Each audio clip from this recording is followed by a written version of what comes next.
What is going on, Logicalians? How are you beautiful people doing today? I'm doing pretty good. So today I want to dive into my Spider-Man Homecoming movie review for you all. Now, over the past couple days, I've been watching all the Spider-Man movies, and Spider-Man Brand New Day just came out. I saw it again the second time. So what I have planned for you guys is I'm going to review all the movies, and then I'm going to form a Spider-Man movie tier list at the end where I'll just rank them all as I feel they have...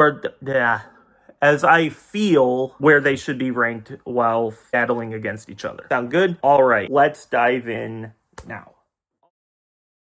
So starting with Spider-Man Homecoming. Now, as you all know, this movie is direct follow-up to the events of Captain America Civil War. Overall, I think the movie is really good. There are a few things that I feel could have been done way better. Now, let's start with the good. Seeing what Peter is up to in high school, as they introduced him still as a high school student in Captain America Civil War. A bunch of us at the time were trying all like, okay, I want to see more of this character. So what does he have in him? He's basically battling his high school experience. He calls it his Stark internship. Keep up with the anonymous superhero thing. He also is balancing that with him being Spider-Man. You get to see a lot of that clash between student and job, which kind of cool to see. I think the second thing is Ned. I feel Ned is one of the MVPs of the entire Spider-Man franchise. Of course, he's Peter's best friend. The way he finds out Peter is Spider-Man is one of the funniest sequences that I feel is in any Spider-Man movie. I feel like that still holds up today. And MJ, even though she's like not as heavy in Homecoming as she is in the upcoming ones, this take on MJ I feel is the best we've had. That might be a hot take, but looking back, I'm not sure how Kirsten Dunst, I think that's her name, I'm not sure how she holds up today. I feel like Zendaya's MJ is better as a partner figure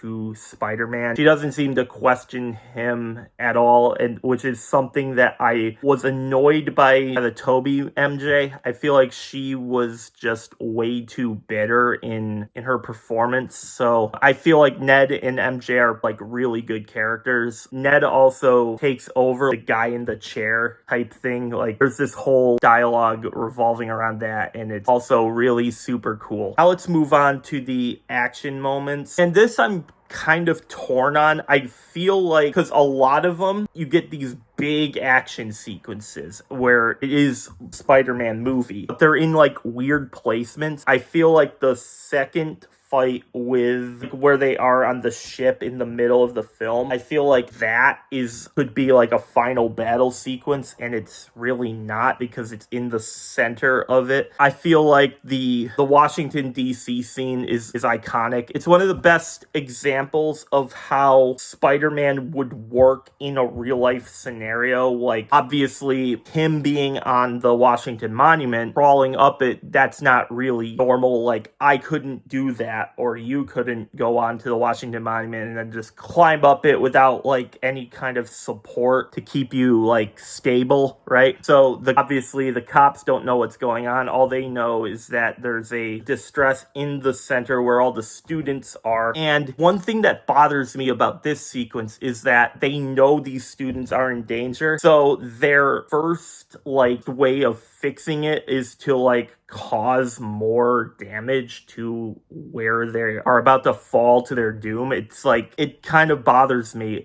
in that because like it's just a very weird choice. But on the flip side of this is they really went heavy on how Spider-Man would be introduced to the outside world. Like cops obviously wouldn't know like what's going on, so it makes sense to think that this dude is like a vigilante when he kind of is, but he's he's Spider-Man. We know that he's trying to help them, and it's just very weird. So that's enough about those. I also think the final sequence with Peter Parker and the Vulture end sequence was pretty good overall. I like how instead of like killing him, they did a thing where Spider-Man looks to the good in people, and instead of like whooping his ass when he's unconscious, he takes him like away from that, because he could have let the explosions like take care of him, but he decided to go into the fire and bring Vulture out alive. I feel like that is testament to who Spider-Man is as a person, and I think it was well executed there.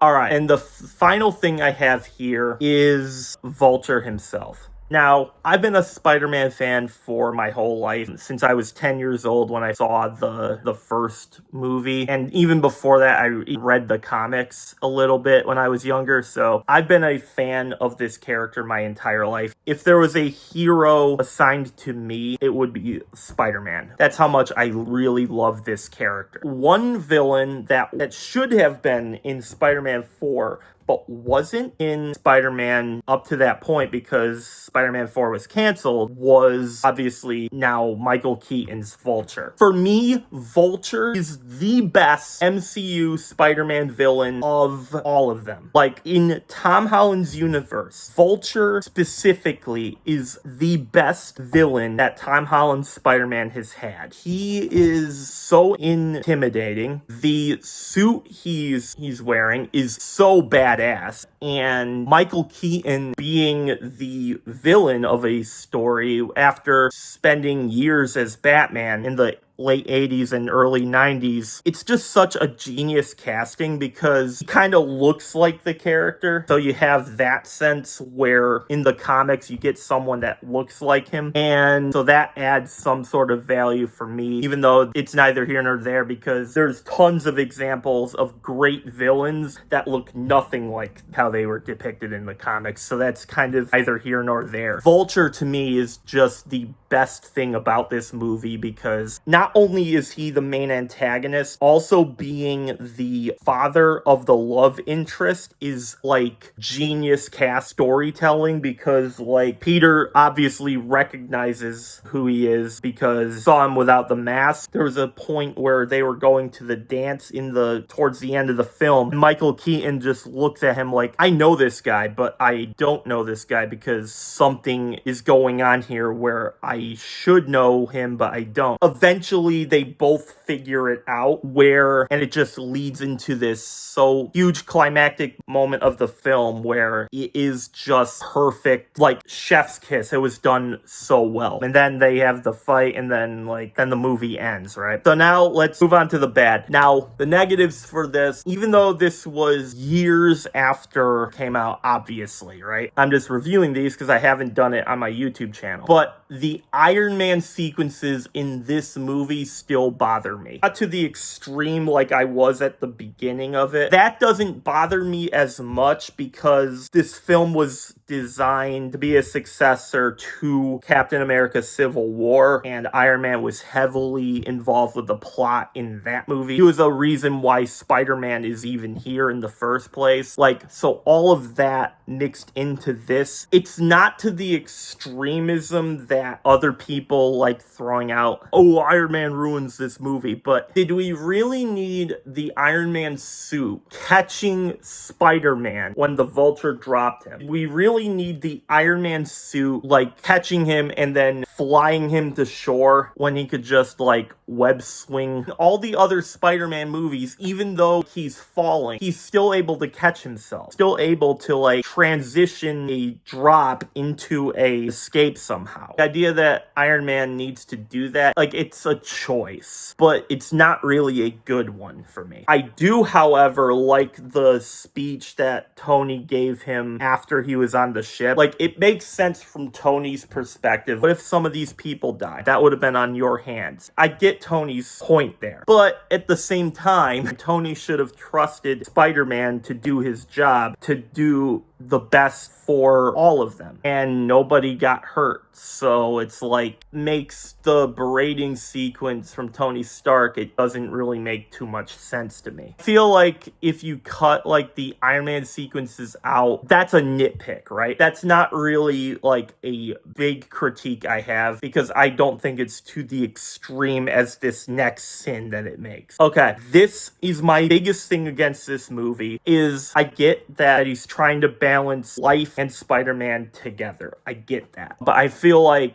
that was done better elsewhere. Just Peter's indecisiveness at moments, like throughout this film, where, like, for example, he would be making a choice to go to Washington, right? But then when they get to Washington, he just immediately dips. Like, I get that's Spider-Man, right? I get it. It's almost like they use Peter's indecisiveness as a way to push this movie forward. To me, that kind of holds this movie back, because it should, on paper, be a really, really good movie, like towards the top of this, because everyone loves Iron Man, everyone loves Spider-Man, so to see them together, that should work. I feel like they could have done that better in this movie somehow. I even point to like the Tobey Spider-Man, like they did better than Homecoming to balance real world and Spider-Man together, and not to come across like just a kid in way over his head, which I get. This is a high school take on Spider-Man, I get that, but to me what holds Homecoming back is just every time where Peter just does the exact opposite of what he says. Watching it back, it just makes me like, why did they do this? But yeah, aside from that,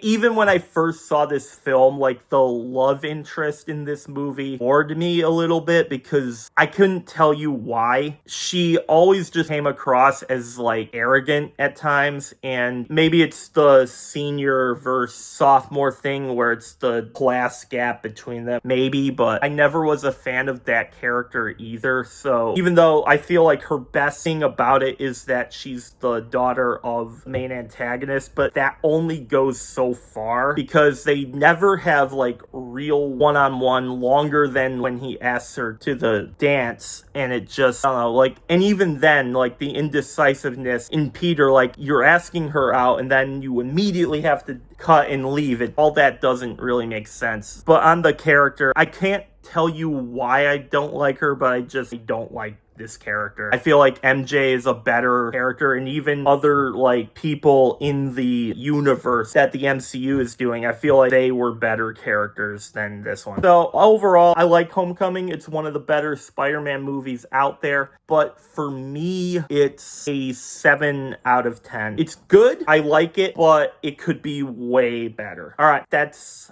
all I got for you. My name's Pete Logical. See ya.